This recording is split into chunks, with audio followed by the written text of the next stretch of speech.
Este programa é uma produção independente.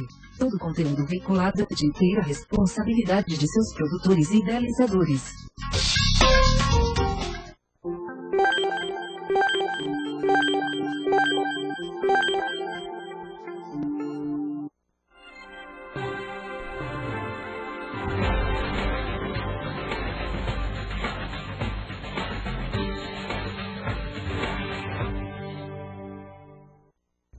Olá, queridos qualinautas, ou qualifriends, como fala nosso amigo Silvio Igor. Boa tarde para vocês, muito obrigado pela participação. Está aqui o Wilson Rabelo, Silvio Igor.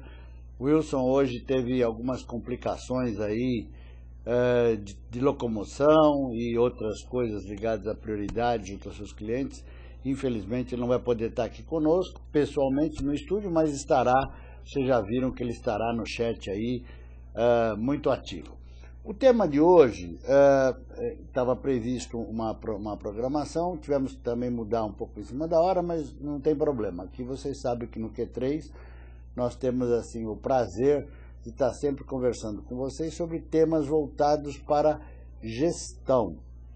E eu me pergunto, eu estava ouvindo um pouco, eu sempre me locomovo ouvindo as rádios, os noticiários, etc., e estava ouvindo um pouco o pessoal do Sebrae falando sobre a questão da Copa, todo esse movimento, né? Ronaldinho, do comitê organizador local. Eu acho que é uma boa iniciativa levá-lo para o comitê organizador local, mas assim, a gente vê essa improvisação de última hora, né? Perguntaram ao Ronaldinho, não é um programa de esporte, mas vamos falar sobre a organização do comitê organizador local. Perguntaram para o Ronaldinho quem eram os membros, né?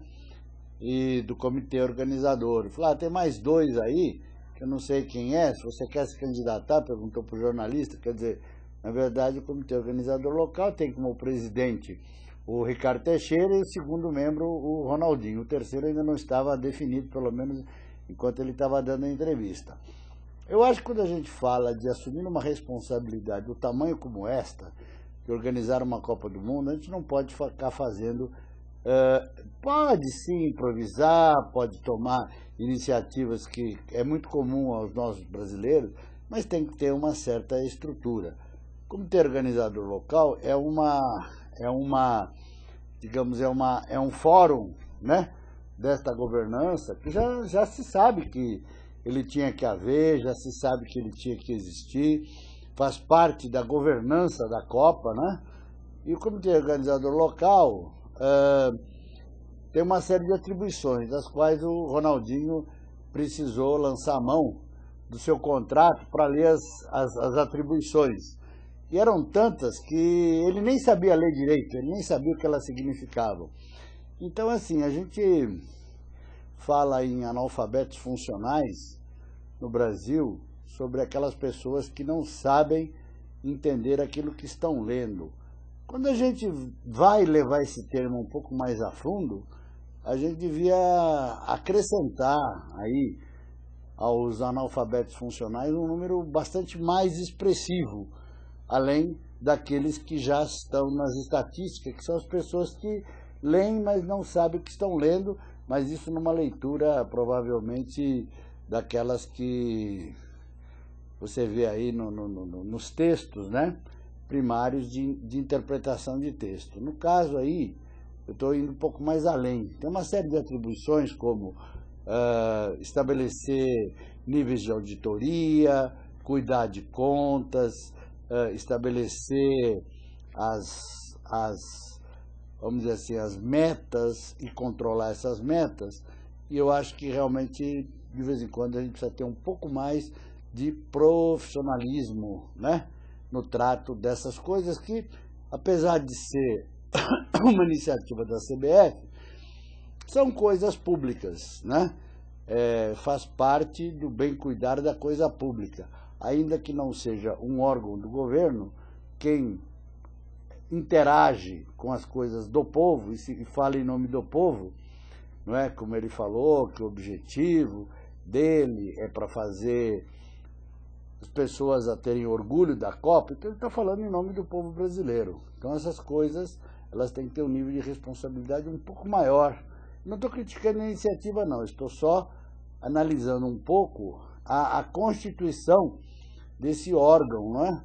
Porque vocês sabem que a parte de governança corporativa é um dos elementos da liderança.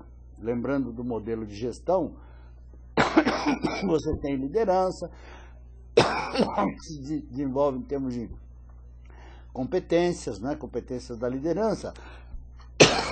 Um elemento muito importante da liderança é a governança. E dentro da governança, os comitês, os fóruns de governança, que muitas vezes são vários dentro de uma organização. Então, estou falando aí, vocês veem que a questão de gestão, ela não é só uma questão que envolve as empresas privadas, elas envolvem os órgãos públicos e envolvem essas situações hoje meio híbridas, né? Mistas, aonde o governo, por uma certa incompetência na gestão, ou porque não é falta de dinheiro, porque dinheiro se arrecada muito, né? Se desperdiça muito, se corrompe muito, então não é falta de dinheiro. Nosso problema não é definitivamente questão de dinheiro, não é falta de dinheiro. O país está cada vez mais em condições financeiras melhores, haja vista aí o que está acontecendo com a Europa e o Brasil sendo até um dos contribuintes aí do Fundo Monetário Internacional, cada vez mais, uma situação que está... Então, não é problema de dinheiro, é um problema de competência para administrar esse dinheiro, é um problema de desvio desse dinheiro, que é um problema de corrupção. Então, essas duas coisas, eu tenho a impressão que 2/3, pelo menos, dos nossos recursos, do que nós arrecadamos, não só imposto direto como indireto, quando você compra o arroz, o feijão, etc., o remédio, lá tem um imposto brutal lá dentro, e você nem percebe que está pagando imposto, né? Então, esse imposto que é arrecadado, que já chega a alguns trilhões ou 4 trilhões, aí eu não saberia precisar esse valor, mas é muito. Então é suficiente para fazer hospital, para fazer estádio, para fazer Copa, para fazer carnaval, para fazer boi de Parintins, enfim. Não é um problema de recurso, é um problema muito voltado para a gestão dos recursos. E essa gestão dos recursos, ela tanto pega os aspectos da empresa privada, quanto da empresa pública, quanto dessas iniciativas mistas, aonde entra a prefeitura, o governo do estado, o governo federal e a iniciativa privada. Aí nós estamos falando de estádios, nós estamos falando de coisas como, sei lá, controlar, por exemplo, que é uma situação desse tipo que está se debatendo muito aqui em São Paulo, né? Questão da controlar, do tipo de contrato que foi firmado, etc. e tal.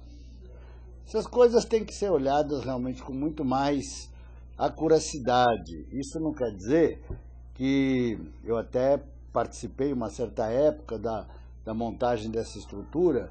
Eu olhei o lado técnico da montagem, eles foram muito criteriosos no começo com relação a montar uma empresa que fosse modelo, que fosse referência. Eu acho que parte disso já chegou, inclusive, no nível da operação. As pessoas não têm reclamado muito do atendimento, pelo menos eu não tenho ouvido muito a reclamação com relação a essas questões em relação a controlar. Mas é uma área, enfim, é uma área fronteiriça, né? É como tem até uma série Border, né? Que é uma área de fronteira. Então, nessas fronteiras, você tem que realmente estar olhando de um lado e do outro. Quer dizer, aquela fronteira, essa série Border, é uma série que aborda a fronteira americano-canadense. Você vê que de um lado e de outro as polícias estão ali muito ativas, olhando, observando, vendo os desvios, quem está entrando, quem está saindo, com que, etc. Então, todas as fronteiras têm que ser vigiadas com bastante profundidade. E essa questão das fronteiras, as organizações fronteiriças ou os projetos fronteiriços, se eles não tiverem esse olhar, eles tendem a ter um problema. Mas, enfim, nós estávamos falando, no começo lá a minha primeira fala tinha a ver a questão das empresas, né? Das empresas que vão participar da Copa do Mundo.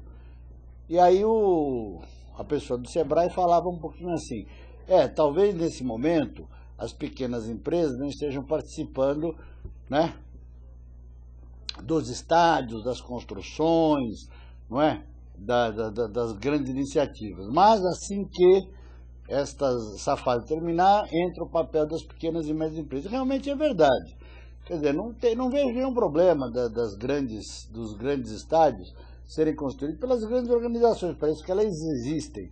Então você tem aí o Modebrecht, você tem aí várias organizações, Camargo Correia, enfim, várias delas que devem estar bastante envolvidas aí com essa preparação da infraestrutura dos estádios. E é isso mesmo, elas têm que estar, e para essas empresas é que elas estão preparadas para realizar obras desse porte. Terminado esta fase, terminada essa grande infra, né, vem as pequenas e médias empresas, no sentido das decorações, operações, nós vamos ter aí restaurantes, lanchonetes, lojas de toda a natureza, as empresas que vão fornecer esses produtos para a Copa do Mundo, as confecções, né, bonés, camisetas, faixas, tarará, blá. Então acho que é uma hora da gente começar a olhar também esta organização. Eu me vejo às vezes, eu me pergunto às vezes, né, o que leva, vamos dizer assim, o brasileiro, nosso brasileiro, a empreender? O que leva ele a querer ter um negócio próprio? E eu gostaria de ouvir um pouquinho também do chat aí, o que leva, né? Por que você monta uma empresa? Só porque você não quer ter chefe? Só porque você tem um problema, vamos dizer assim, com chefia? Se não gostou do seu professor, não gostou do seu pai, do seu tio, da sua família, e aí quer se ver livre de tudo isso e vai montar um negócio próprio para ser seu próprio patrão? Como é que é isso, né? Como é que é esse movimento de empreender? Como é que é esse movimento de tornar-se independente, tornar-se um empreendedor, né? Então, assim, eu acho que essa questão, ela tem que passar primeiro, ela passa por várias coisas. Ela passa primeiro por um estado mental voltado para empreender. Então, assim, nenhum empreendedor é empreendedor ou é empresário simplesmente porque tem uma oportunidade. Ele busca sempre alguma coisa que tenha a ver com alguma, digamos, alguma oportunidade apenas, tá? Então, por exemplo, eu vou montar uma lavanderia, vou montar um lava-rápido, vou montar um cabeleireiro, vou montar uma coisa que possa, no curto prazo, me dar uma remuneração e caiba dentro do meu capital, né?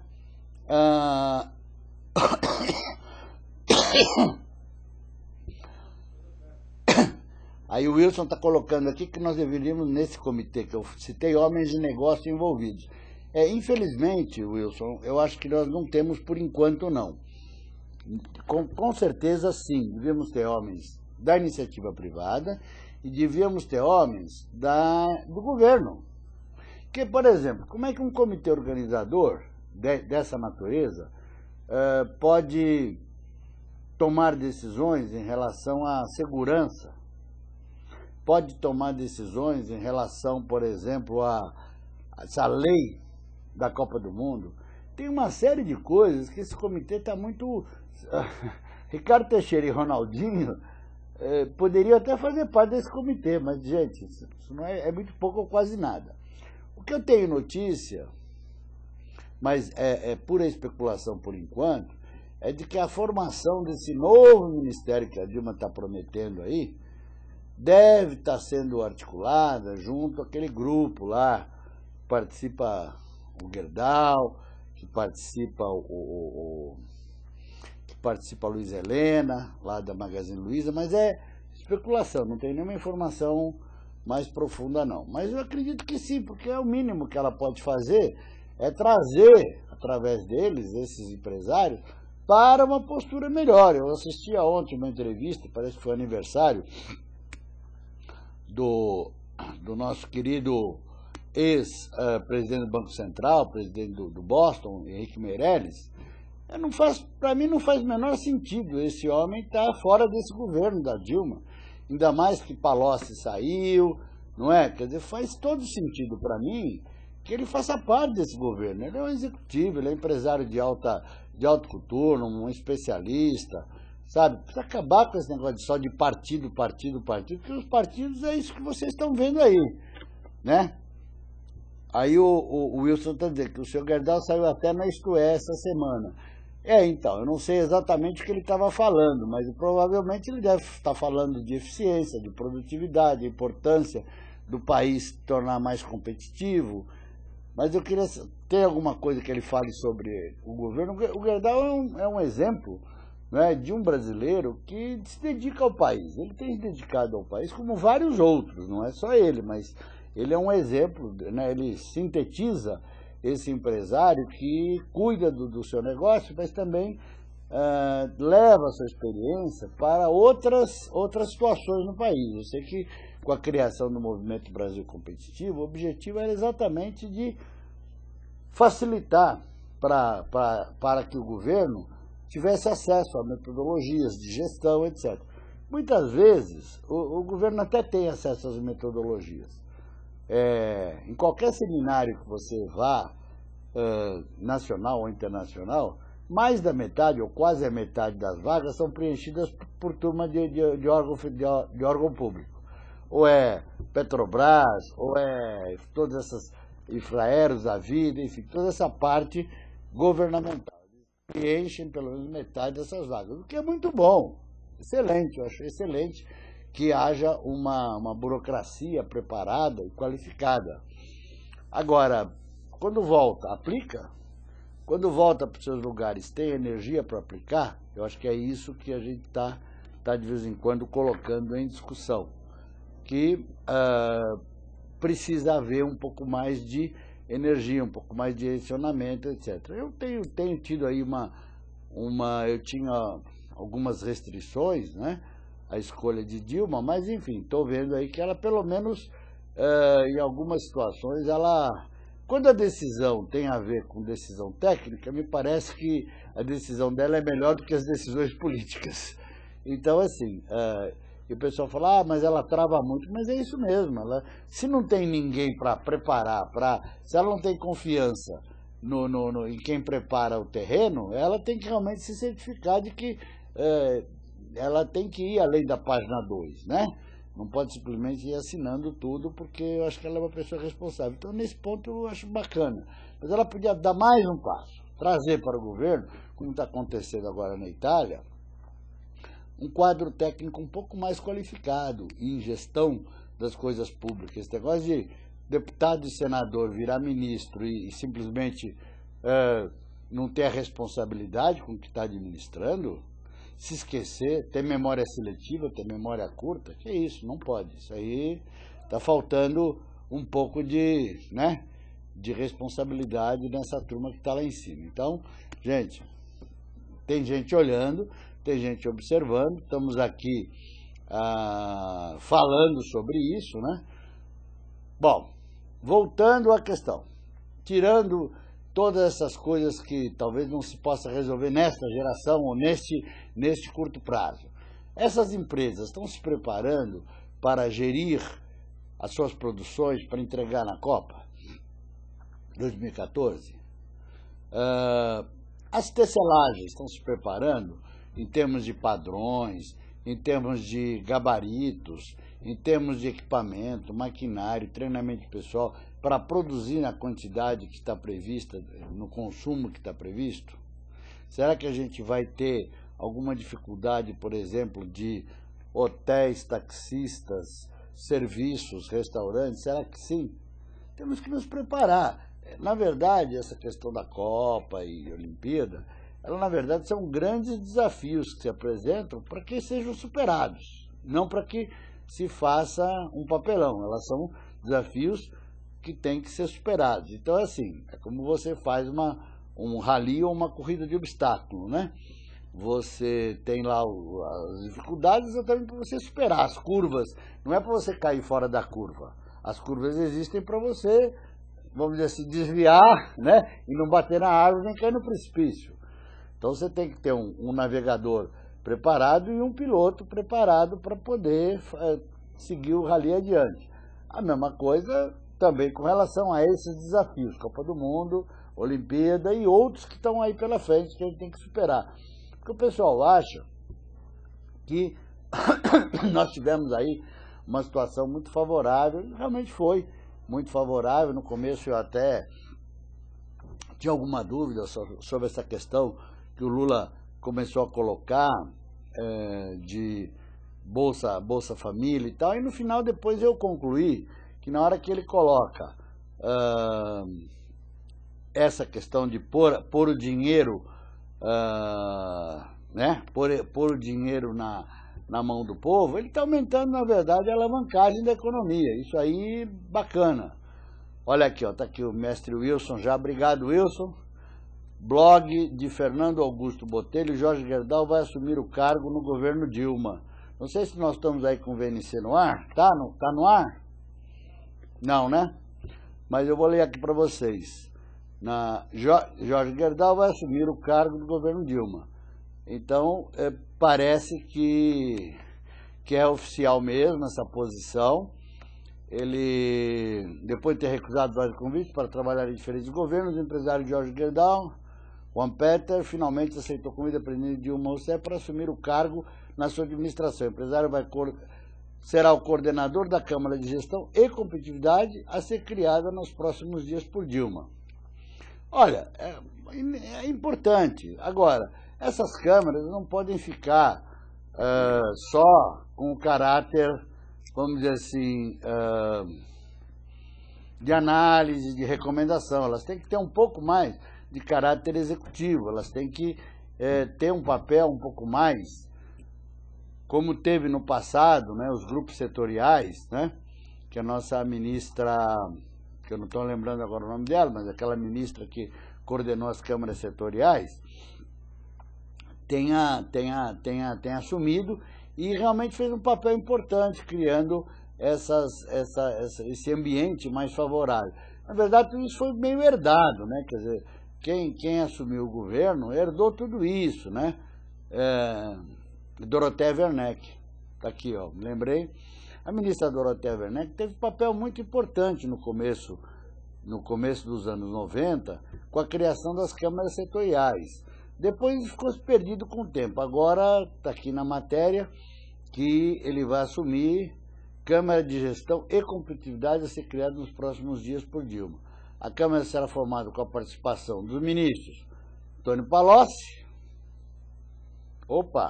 Casa Civil, tá esquisito isso aqui, essa notícia aqui, Guido Mantega, Miriam Belchior, Fernando Pimentel, além de 4 representantes da sociedade civil. Eu não sei se o Antônio Palocci aqui entrou como, acho que tem algum erro aqui. O objetivo será implementar o governo federal, modelo de gestão já adotado em 10 estados por Gerdau e pelo Instituto Nacional de Desenvolvimento Gerencial, e que tiveram resultado muito favorável. A experiência começou em Minas, no governo de Aécio Neves. Só uma perguntinha aqui. A data desse post é 1/12/2011. Canal TV Brasil. Só estou achando esquisito essa questão do Palocci aqui, a menos que eu não esteja informado que ele está voltando. Não vou disputar espaço com ninguém, diz Gerdau, para executar o programa de governo, terá uma sala no Palácio Planalto, próxima de Dilma Rousseff, e que pretende despachar em Brasília 3 ou 4 dias por semana. Olha, eu acho que é isso mesmo. Acho que o Gerdau, ele tem experiência, competência, energia, graças a Deus, aos 74 anos, animado com esse novo desafio. Acho que o Gerdau traz junto aí uma turma, né? Traz o Pedro Passos, traz o Elcio De Luca, traz aí uma turma boa para colocar. Agora não leva muita gente não, senão vira um clube de amigos. Então, cuidado aí com quem coloca também, traga realmente as pessoas que realmente querem colaborar e não simplesmente ficar, né, desfilando aí com os cargos que tem. Eu sei que o Gerdau é muito objetivo em relação a isso, ele tem uma boa imagem em relação ao que ele tem feito, mas é bom não exagerar na formação desses comitês. Bom, continuando aqui, eu queria falar com vocês uma questão, então, da importância da preparação. Essas organizações devem se preparar. Agora, só tem o SEBRAE? Não. O SEBRAE eu acho que é uma boa contribuição se você é um empresário, que tem uma fábrica, que tem uma produção, se nunca mexeu com isso, ou se está precisando dotar a sua fábrica de padrões um pouco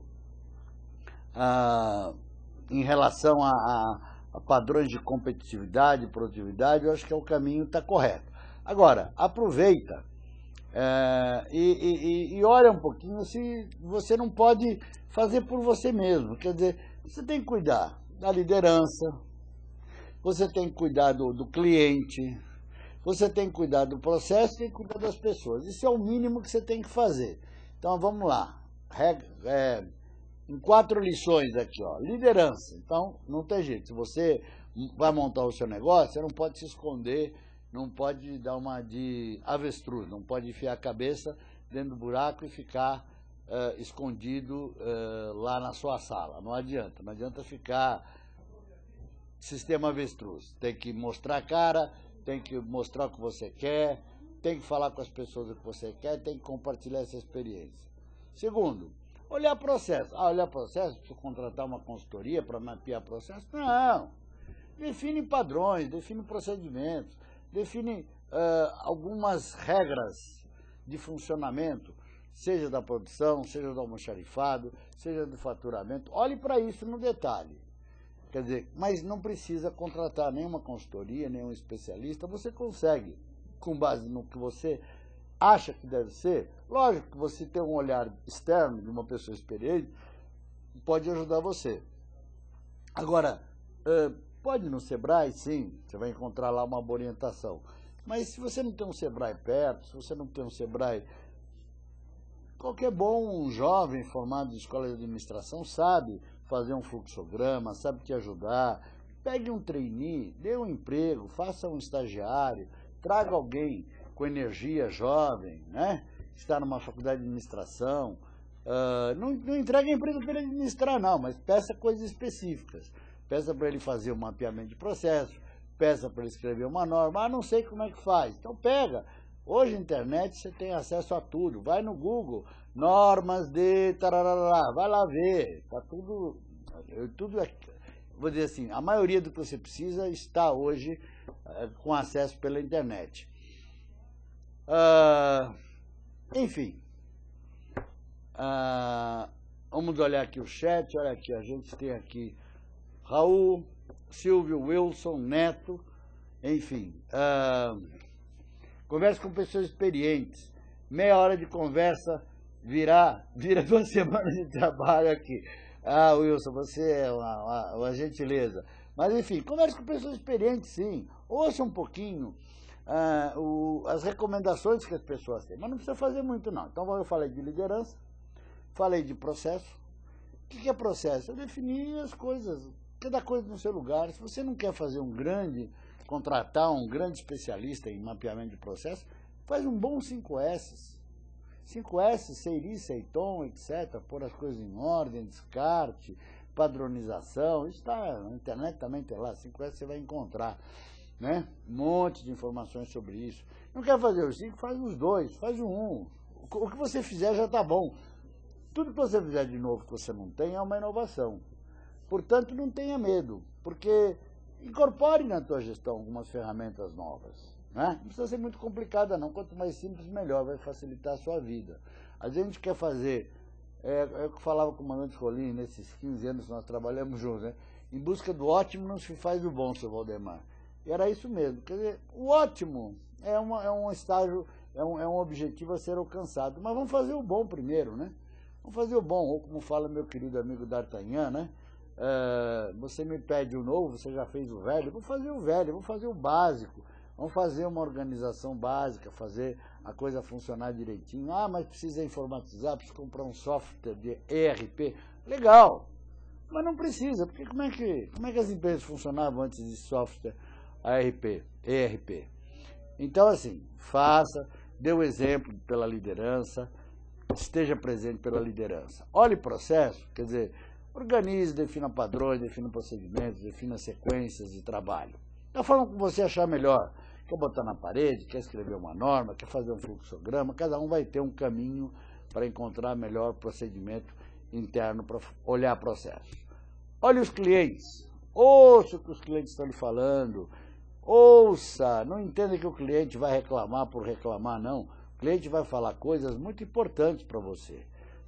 Cabe a você ouvir, saber ouvir esse cliente, saber ouvir o concorrente também. Saiba ouvir o mercado, ouça o mercado. Transforme esse ensinamento de mercado em processo. Ah, mas tudo aquilo que o concorrente faz não serve. Não olhe o concorrente sempre com olhos críticos, não. Se ele está onde está, é porque ele tem uma competência. Então, qual é a competência que o levou a chegar onde está? Procure fazer um benchmarking, procure incorporar as coisas que você julga que vale a pena ser incorporado. Não olhe só com visão crítica. E, finalmente, olhe para as pessoas que estão na sua equipe, valorize as pessoas.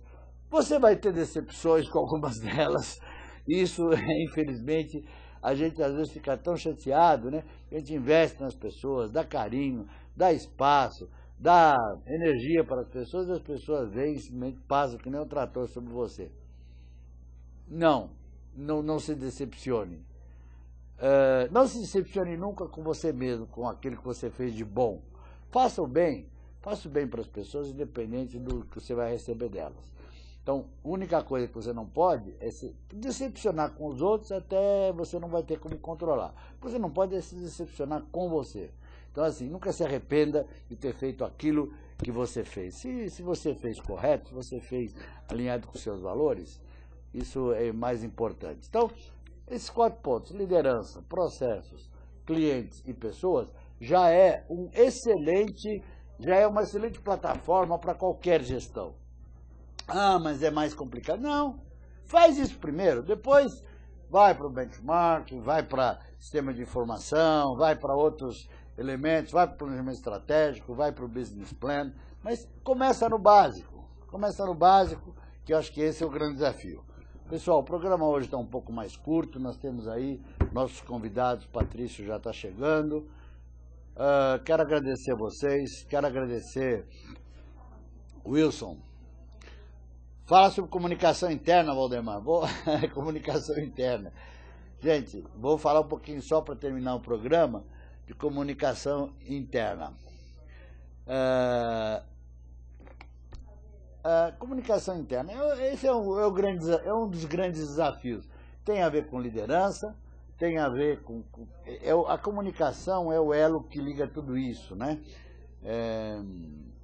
Comunicação é o elo que interliga todas essas ferramentas que estão à disposição.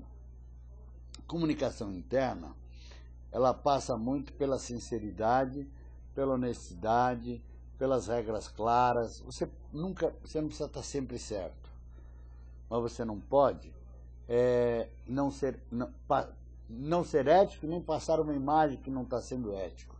Não queira ser mais esperto do que você é. Às vezes o Brasil tem um pouco isso, a gente quer parecer que é esperto e às vezes não é nada disso. Então não se preocupe com essa questão de passar uma imagem de esperteza, não. Passe a imagem que você está preocupado realmente, porque no fundo eu sei que o empresário está realmente preocupado com o seu negócio, com as pessoas que trabalham com ele, com o seu dinheiro, com a saúde da empresa. Tem uma série de preocupações que ele tem que fazer ao mesmo tempo. E muitas vezes isso não é bem interpretado, né, por quem está observando, e quem está observando sob uma lente um pouco mais específica.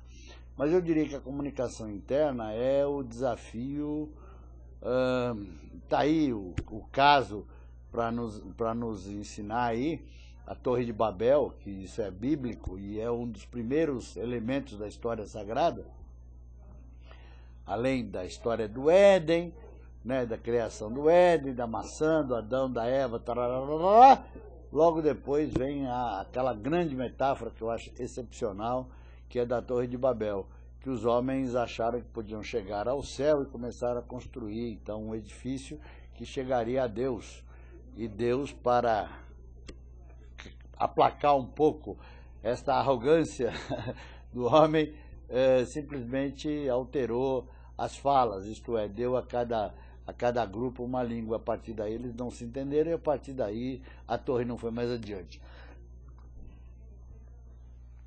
Então nós não podemos cair na tentação e na arrogância de achar que sabemos tudo, que vamos chegar aonde nosso olhar alcança. Se a gente chegar onde nosso pé alcança, já está uma boa coisa. Por quê? Porque o pé é que nos dá sustentação. Não adianta querer chegar onde o olhar alcança, se a gente não tem a sustentação, ou a energia, ou a competência, ou qualquer coisa para chegar lá. Pessoal, muito obrigado. Obrigado, Wilson. Obrigado, Raul. Obrigado, Silvio e Igor. Contribuíram bastante. Obrigado a todo mundo que está aqui no chat. Eu acho que... Wilson, vamos fazer aquela experiência de copiar o chat. Depois aí você manda para mim, a gente escolhe algumas questões do chat para debater no Facebook, tá bom? Eu acho que aí são bons elementos para a gente abrir alguns posts no Facebook. Pessoal, semana que vem nós vamos ter aqui um empresário que vai falar um pouquinho da sua grande experiência hoje com uma rede de quase 400 mil promotoras de venda, uma empresa que fatura 1 bilhão e 500 milhões de dólares, uma coisa que começou lá atrás com uma microempresa. Obrigado, até semana que vem, até logo.